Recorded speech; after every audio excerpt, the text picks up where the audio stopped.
Alrighty, welcome back everyone. We just talked about the two huge games in the SEC and the Big Ten. Obviously, all four of those teams are in. Those two teams that lost might be in a little bit better shape than the teams that won, and we'll talk about that tomorrow. But let's get into the quote-unquote win and go home games. At least it felt like that going into the day. It obviously wasn't that coming out of the day. And we'll start with the one that didn't end up being a win and go home game, that ACC championship. What a game. An absolute remarkable finish over there in Charlotte. SMU was down 17 heading into the fourth quarter. They grind their way back, tie the game with 16 seconds left. Clemson gets the longest kick return they've had all year from Adam Randall for 41 yards, and they hit a 56-yarder for the win. Insane. It was absolutely remarkable. It was one of those games that you want to have in this type of format, especially when both teams don't know what their fate holds. I mean, Clemson would know one way or the other. For SMU, they did not know if this knocked them out or it kept them in. Definitely was one of those things where you saw it go through the uprights and you felt like SMU had done enough, but you weren't quite sure. It was definitely one of those worries that a lot of people have as we get into the CFP format. But definitely a remarkable game. Obviously, in my opinion, SMU did plenty to prove that they belong in the field. Obviously, there's plenty of arguments around the way, and we'll talk about that tomorrow. But this was about as good as I possibly could have hoped, if I'm being totally honest. I'm a little bit worried about SMU a little bit in the second half, or early in the second half, because it did feel like Clemson's athletes were just a little bit too much for SMU early in this game, and I was worried that was going to tumble, and then I was going to have to sit on here and say SMU probably didn't belong in the playoff, but they definitely did. They played an incredible game, really battled back, and the start of this game was ridiculous. We had 28 points scored, one punt, two turnovers from SMU, two missed field goals. It was all over the place. The bounces kept going Clemson's direction, but it was all over the place, and Clemson took full advantage of the couple of mistakes that SMU did make. But in the early stretch, you had Bryant Wesco making play after play for Clemson, and the Clemson offense is kind of just the Clemson offense at this point. If they're not hitting deep balls down the field, it gets a little bit stagnant. It gets a little bit bogged down. So definitely something to watch as they head to Austin against one of the best, maybe the best defense in the country. They got to make sure that they can either find those explosives or find the down-to-down success that they're going to very much going to need. But Brian Wesco is going to be huge for finding those explosives. Had a 35 and 43-yard touchdown scores. Remarkable player, and definitely a guy that throughout his freshman year has developed into an absolute stud. In 2025, he might be one of the best, maybe the best wide receiver in the entire ACC. But it's hard to walk away from this game not being impressed with both teams. I think Clemson is one of those teams that I wouldn't have had in, even if they won this game. You know, in my perfect format, they probably wouldn't be in the playoff right now. But at the end of the day, they took their chance. They took the chance that Miami gave them last week. They took it and ran with it. They played an incredible game. SMU battled back, made it really, really interesting, a really remarkable finish. It was exactly what you kind of wanted that out of this game. Out of a game that SMU did not know what their fate was. Neither team really knew what this game held.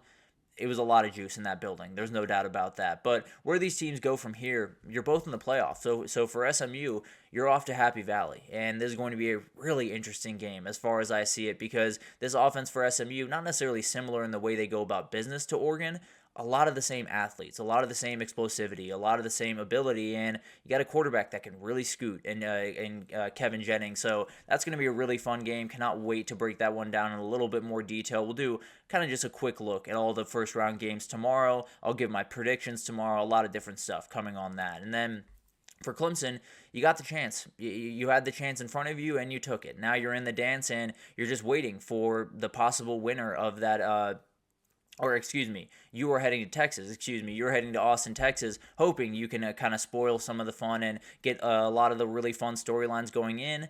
Take advantage of that. Let Cade Klubnik go back into his hometown and really go at the Longhorns. So it will be a really, really fun matchup there. Cannot wait to see what these two teams do.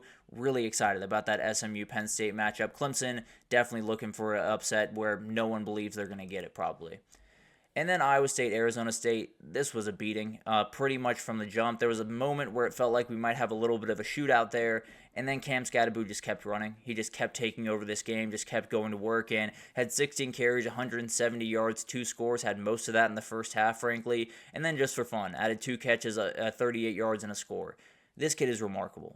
Frankly, if they sent him to New York City for that Heisman ceremony, you would have no problem from me. You would have no quarrel. I would be very, very happy to see this guy in New York City get the respect that he deserves, because he's been remarkable this year. He's been absolutely incredible. We knew he was going to be a big part of this game going in. Iowa State had absolutely no answer for number 4. But this game was nearing halftime, and it felt like it was going to be a really fun one. Arizona State was only up by 7 points. Iowa State had the ball, and then kind of disaster struck. They gave away the ball. Arizona State scores before halftime, and then to start the half, there is 6 possessions. It goes Iowa State turnover, Arizona State touchdown, Iowa State turnover, Arizona State touchdown, Iowa State turnover, Arizona State touchdown. That was the game. It ended very, very quickly in the second half, and a lot of people probably took a little bit of a break before the SEC championship at the end of this one because it was really, really bad. And let's just be totally honest. Iowa State did not have an answer in the second half, and Arizona State took full advantage. And the really remarkable thing from Arizona State, really all year, but especially in this game, was the play calling and the aggression of Kenny Dillingham throughout this one. We saw the 4th-and-1 play where they throw deep, get down to the goal line with Stovall, a ton of big-time plays, but overall, even late in this game, when they really needed touchdowns, when they really needed to make plays early in the second half, he had full trust in these wide receivers that were having to take over for Jordan Tyson, the most important player, maybe right behind Cam Skattebo, on that team. Had over 1,100 yards going into this game. Obviously has to sit out the rest of the year, but Stovall went for a 91 on 4 catches. Malik McClain made a ridiculous play kind of out of thin air. Didn't even realize he was going to get run in this game. Xavier Guillory made 2 touchdown catches, including one that I still can't figure out how he was able to make that catch, but remarkable stuff from these wide receiver group that knew they had to step up. They did and then some. So you're going to need that going into the CFP. You're going to be playing a team, whether it's Texas, whether it's Clemson, they're going to be able to guard you. They're going to be able to physically be a little bit more up to the challenge in the run game than Iowa State was. Those wide receivers are going to have to step up big time once you get into the CFP. But this Arizona State team is dangerous. There's no doubt about that. When you have number 4 on your team, when you have Cam Skattebo, you're going to be able to win a lot of games. Just the reality of the situation. He can run through people. It does not matter how much bigger they are than him. There's not a lot of guys that are bigger than him, to be fair. But overall, obviously Texas and Clemson will be more equipped to stop him.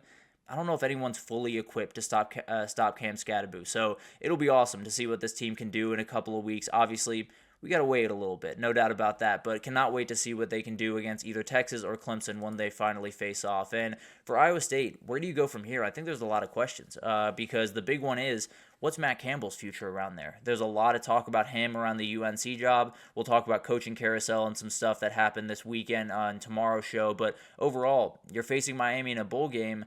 Could be a lot of questions by the time you get there. So it'll be interesting to see what happens there. It'll definitely be an interesting storyline to follow, and you guys will get the updates as we do. But for Arizona State, it was incredible to watch. It was really awesome. It was a team that knew that they were without one of their best players, that knew that they had to win this game to get to the CFP, and they showed up with their hair on fire. It was absolutely awesome to watch, and now it's just about proving the world wrong and beating Clemson or Texas when you play them in a couple of weeks here, I think on New Year's Day, if I'm not mistaken.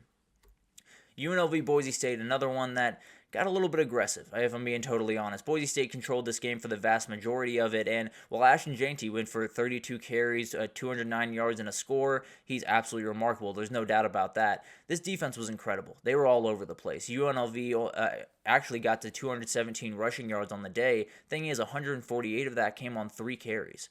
So on 32 carries, they went for 2.2 yards per carry. So it was really domination from this Boise State defense. They had a couple of lapses, they had a couple of misses, but overall, they did an incredible job against a run game that is incredibly hard to corral. They were able to do that for the vast majority of this game. But overall, for the Boise State offense, Maddox Madsen really stepped up in this one. There were times when he needed to make a big-time throw, made an incredible one to Latrell Caples for a touchdown, but the execution was really great. He just kind of found the open receiver, found Matt Lauder a lot, the tight end, and just kind of made the play right in front of him. And then let number 2 do his thing. That's what this Boise State offense is. Obviously, I think that Penn State or SMU matchup is going to be really tough, but as of right now, they're firmly in the field and they're in really good business, and this game came down to the margins. As it was going to, as it did last time, it was going to come down to that again, and Boise State won them all pretty much. 6 for 14 on third down compared to 5 for 16 for UNLV, over 50% completion percentage, 1 penalty compared to 5 for UNLV, and they won the turnover battle.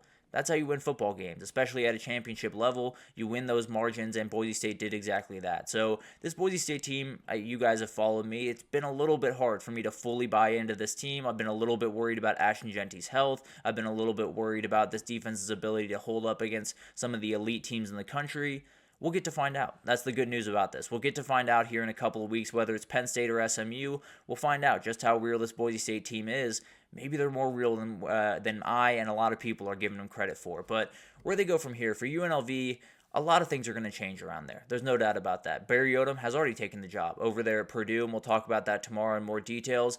I assume plenty of players and possibly coaches will go with him. Brendan Marion is one to watch, whether he goes with Barry Odom to Purdue or he goes somewhere else to be an OC. I've seen Oklahoma State a couple of times, so something to watch there. I still think this is a program that's scaling, but they're going to have to make the right hire here in a second. They got Cal in a couple of weeks, and we'll see what happens in that game. And then it's just about preparing for 2025 without Barry Odom. And then for Boise State, you're in the dance. You did the thing that a lot of people were just waiting for you to stumble throughout the year. You never did. You handled your business, only lost by Oregon by 3 points, and now you just move forward. And you got to figure out who you're playing, whether it's Penn State or SMU, and then it's about shocking the world. That's what Boise State is going to try to do in this playoff, and they got about 24 days to figure out how they're going to do that. So it's going to be awesome to watch all of this unfold. Those 3 games were incredible because you knew it was on the line. SMU Clemson was a little bit different, but it definitely did feel like an elimination game when it was happening. So really enjoyed that. Obviously a new little wrinkle to championship weekend that hadn't been there in the past, at least